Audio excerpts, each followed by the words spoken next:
Hello friends, स्वागत करती हूँ आप सभी का सितंबर शिल्पी होम साइंस क्लासेस में। फ्रेंड्स, आज की वीडियो में मैं बताने जा रही हूँ आपको नेट और जेआरएफ का एक टॉपिक है आपका यूनिट 6 में आंतरिक और आवासीय डिज़ाइन। ठीक है, जिसमें आपका टॉपिक है आज का निर्माण। ठीक है, निर्माण, विनिमय, मापदंड और मानक। ठीक है, तो निर्माण, विनिमय, मापदंड और मानक, ये आज का आपका टॉपिक है। ठीक है, चलिए फ्रेंड्स शुरू करते हैं आज की वीडियो। अगर आपको मेरे नेट के नोट्स चाहिए तो आप मेरे इस व्हाट्सएप नंबर पे मुझसे कांटेक्ट कर सकते हैं और नोट्स ले सकते हैं। चलिए, नेट के हो TGT, PGT, RPC first grade, LT, net के कोई भी एग्जामिनेशन के नोट्स चाहिए। ठीक है, चलिए फ्रेंड्स शुरू करते हैं आज की वीडियो। ठीक है, तो देख लेते हैं। टॉपिक है आपका निर्माण, विनिमय, मापदंड और मानक। ठीक है, तो शुरू करते हैं। भवन निर्माण से पहले इसकी एक निश्चित योजना। देखिए क्या होता है भवन, अगर आप कोई भी भवन बना रहे हो, घर बना रहे हो, तो उससे पहले क्या एक निश्चित योजना बना लोगे। ठीक है, कि यहाँ पे बाथरूम रखेंगे, यहाँ कमरा रखेंगे, यहाँ ऐसे रखेंगे।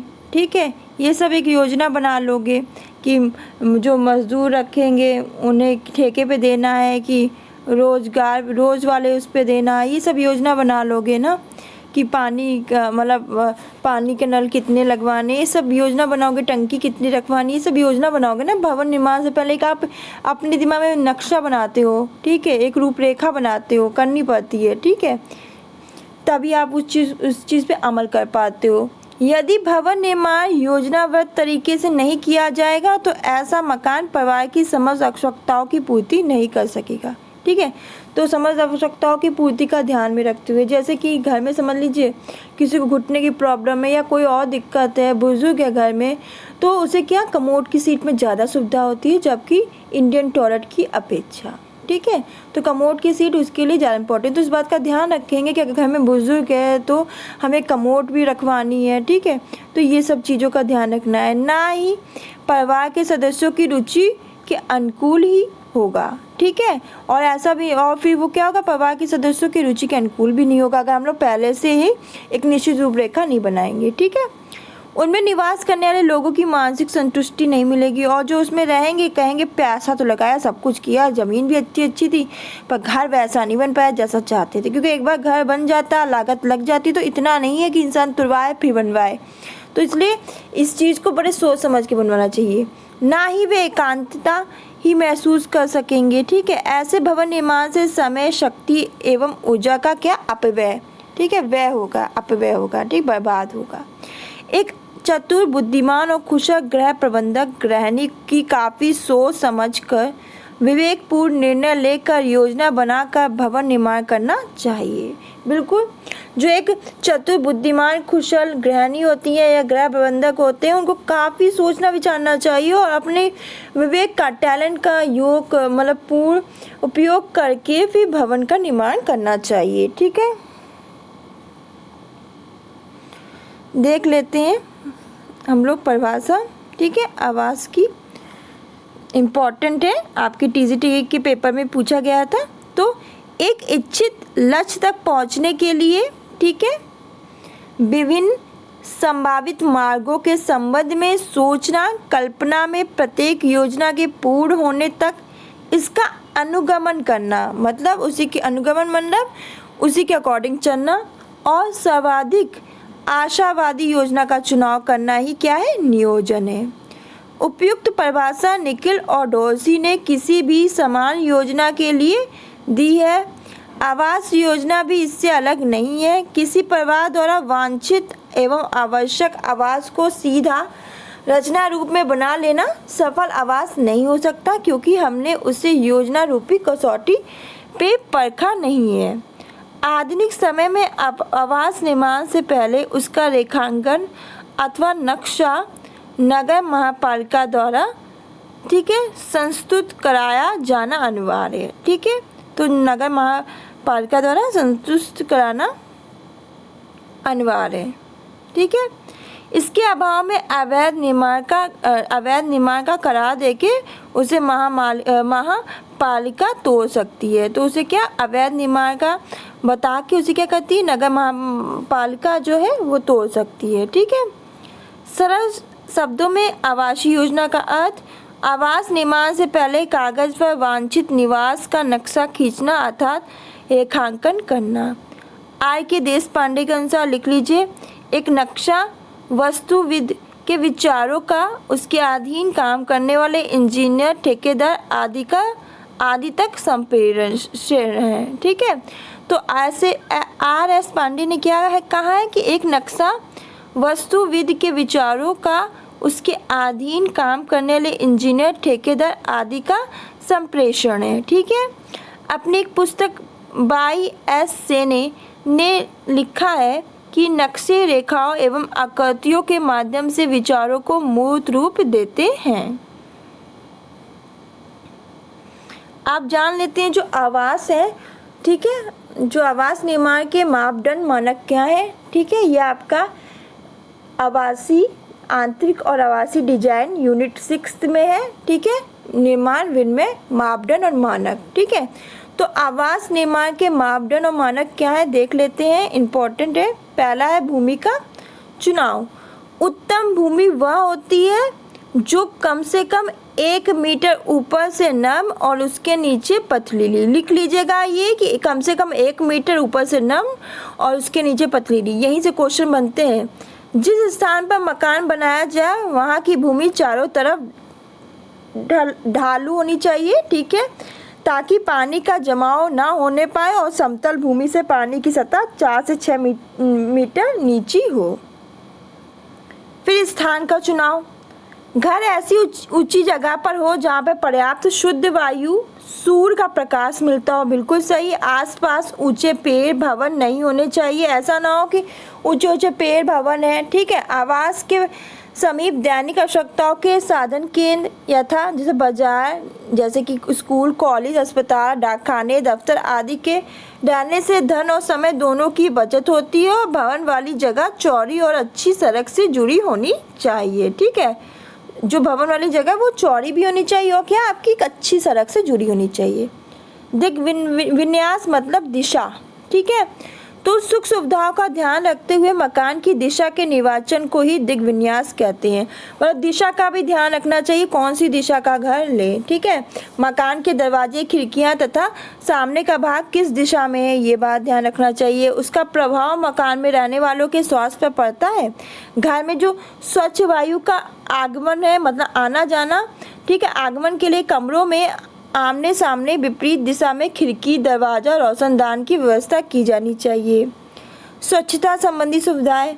मल मूत्र के उचित निष्कासन की व्यवस्था नहीं रहने पर दूषित गैसों का निर्माण होकर वायुमंडलीय वातावरण को गंदा कर स्वास्थ्य पर क्या बुरा प्रभाव डाल सकता है। तो क्या होता है स्वच्छता संबंधी सुविधाएं में मलमूत्र, जो हमारा जो मलमूत्र है उसका अगर उचित रूप से निष्कासन की व्यवस्था नहीं रहने पर क्या होता है दूषित गैसों का जो निर्माण होकर वायुमंडलीय वातावरण को गंदा कर क्या करता है स्वास्थ्य पर बुरा प्रभाव डाल सकती है। और शौचालय का फर्श पक्का, नालियाँ पक्की और ढलानदार हो, ठीक है। बनावट उत्तम मकान, फिर बनावट क्या है, उत्तम मकान बनाने के लिए उसका मानचित्र अत्यंत ही महत्वपूर्ण होता है। घर का योजना अनुसार नक्शा बनाने के लिए कुशल इंजीनियर द्वारा बनाए गए नक्शे को वास्तविक रूप देने के लिए कुशल कारीगरों की आवश्यकता होती है।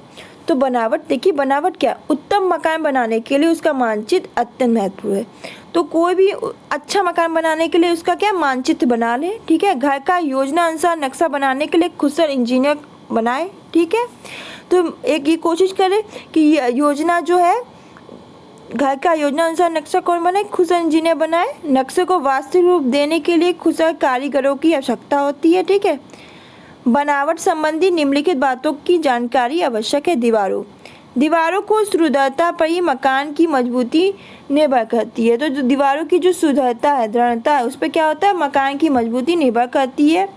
दीवारें ईंट, पत्थर, सीमेंट और बालू से निर्मित की जाती हैं। जो दीवारें हैं वो किससे, ईंट, पत्थर, सीमेंट और बालू से निर्मित की जाती हैं। यह सबसे अधिक मजबूत होती है। इसकी ऊंचाई कम से कम लिख लीजिए, यहाँ से क्वेश्चन उठते हैं, 3 मीटर।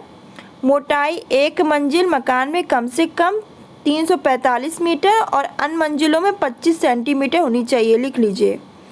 फिर नींव, मकान की पूर्व मजबूती नींव पर होती है। देखिए कोई भी चीज़ है अगर वो नीचे से मजबूत नहीं है तो ऊपर जितने भी माले बना लीजिए कोई फ़ायदा नहीं है, टूट के गिर जाएंगे। ठीक है, तो नीचे नींव जो मजबूत होनी चाहिए। नींव जितनी ही गहरी और चौड़ी होगी उतना क्या होगा, जितनी चौड़ी होगी और उतनी, जितनी गहरी और चौड़ी होगी उतनी ही मजबूती होगी। या ईंट, सीमेंट, कंक्रीट आदि मजबूत पदार्थों से बनी होनी चाहिए। ईंट सीमेंट तो जानते हैं, कंक्रीट मतलब क्या होता है, देखिए ये निर्माण सामग्री होती है जो सीमेंट और कुछ अन्य पदार्थों का मिश्रण होता है। कंक्रीट की विशेषता ये होती है, स्पेशल इसमें ये होता है कि ये पानी मिलाकर छोड़ देने के बाद धीरे धीरे क्या हो जाता है, ये ठोस और कठोर बन जाता है। ठीक है, फिर आगे बढ़ते हैं। मंच, देखिए मकान का फर्श समतल भूमि से कम 3/4 मीटर ऊंचाई पर बनाया जाता है। इस बात को लिख ले, नोट डाउन कर ले, ताकि बरसात के समय पानी अंदर ना आए। यहीं से क्वेश्चन बनेंगे। ठीक है, इसी ऊंचाई पर मकान की मजबूती के लिए कुर्सी बंद बनाया जाता है या कम से कम 7.5 सेंटीमीटर प्रबलित सीमेंट और कंक्रीट का बना होता है। फर्श की ऊपरी सतह ऐसे पदार्थों की बनी होनी चाहिए जो पानी को ना सोखे, जैसे सीमेंट, कंक्रीट, टाइल्स, ईंट, पत्थर। ठीक है, छतें कई प्रकार की होती हैं, जैसे बांस, फूस का छप्पर, खपरेल, टाइल्स, ईंटों, पट्टियों से बनी छत आदि पर लोहे की छड़ियों से प्रबलित सीमेंट, कंक्रीट की छत अन्य सभी पर छतों की तुलना में सर्वोत्तम होती है। छत पर रेलिंग बनाना अत्यंत ही आवश्यक है। ठीक है, अन्यथा बच्चों के नीचे गिर जाने का खतरा होता है। बिल्कुल सही, अगर रेलिंग वगैरह नहीं होगी तो बड़े तो समझदार होंगे पर छोटे बच्चे गिर सकते हैं, तो रेलिंग लगवाना जरूरी है। जल का प्रबंधन, बिल्कुल सही, जल और विद्युत बहुत जरूरी है। बिना पानी के कुछ होने वाला नहीं और बिना लाइट के जीवन व्यर्थ हो जाएगा। ठीक है, तो जल का प्रबंधन, तो यह मनुष्य की महत्वपूर्ण आवश्यकता है। जहाँ पर घर बना रहे हो वहाँ पर नगर पालिका द्वारा जल की उचित व्यवस्था नहीं है तो अपने निजी कुएं या हैंडपंप की व्यवस्था अवश्य करा लेनी चाहिए। ठीक है, बिना जल के तो बहुत ही मुश्किल आ जाएगी। ठीक है, विद्युत समस्या, ठीक है, बहुत सारी चीज़ें हमारी विद्युत से ही होती हैं, जैसे मिक्सी हो गई, ठीक है, वॉशिंग मशीन वगैरह सब हमारी विद्युत से ही चलेंगी। तो समय, श्रम और शक्ति बचत के लिए सभी उपकरण तथा सुख के सभी साधनों के लिए बिजली का प्रयोग होता है। मकान बनवाते समय यह ध्यान रखना आवश्यक होता है कि उस स्थान पर विद्युत की व्यवस्था होनी चाहिए, लाइट की व्यवस्था होनी चाहिए। ठीक है, तो फ्रेंड्स ये था आपका आज का टॉपिक, आंतरिक और आवासीय डिजाइन यूनिट 6 का क्या निर्माण विनिमय मापदंड और मानक। ठीक है फ्रेंड्स, मेरे पास शिकायत आती, मैम आपकी लाइव क्लास की नोटिफिकेशन नहीं मिलती या मुझे सूचना ही नहीं मिलती, इन्फॉर्मेशन ही नहीं मिलती कि आपकी लाइव क्लास कैसे होगी। तो चलिए मैं बता देती हूँ आपको क्या करना है। देखिए यहाँ ये आपको, जब आप मेरे चैनल को खोलोगे या वीडियो कोई खोलते हो तो उसमें आप सितंबर शिल्पी यहाँ लिखा होगा। ठीक है, उसकी यहाँ सब्सक्राइब की बटन होगी, तो इस बटन को क्लिक करना है। जैसे आप क्लिक करोगे तो ये ऐसी हो जाएगी। ठीक है, ये बेल आइकन है, ठीक है, इसको आप प्रेस जैसे करोगे, ठीक है, तो यहाँ ऐसा बनकर आएगा। ये 3 ऑप्शन दिए जाएंगे, इसमें आपको ऑल वाले पे क्लिक करना है। ठीक है, ये बेल आइकन बनकर आ जाएगा। जैसे ये बेल आइकन बनकर आएगा, जैसे ऑल वाले को क्लिक करोगे ये बेल आइकन आपका बन के आ जाएगा ऐसे। ठीक है, ठीक है, जब आप लास्ट में जब मेरे इस पे आओगे चैनल पे तो ऐसा बेल आइकन बनकर जब आएगा सब्सक्राइब कर ऐसा, तो समझ जाना कि आपने बेल आइकन प्रेस कर दिया है। आपको मेरी सारी वीडियो की नोटिफिकेशन तुरंत मिल जाएगी जैसे मैं लाइव आती हूँ या मैं कोई वीडियो अपलोड करती हूँ। तो आपकी कोई भी ऐसी समस्या नहीं होगी जो आप मुझसे बोल रहे थे कि आपकी लाइव क्लास चल जाती है, मुझे पता भी नहीं चलता है। तो आपको ये चीज़ें फॉलो करनी होंगी। तो आज के लिए बस इतना ही, मिलते हैं नेक्स्ट वीडियो में। धन्यवाद।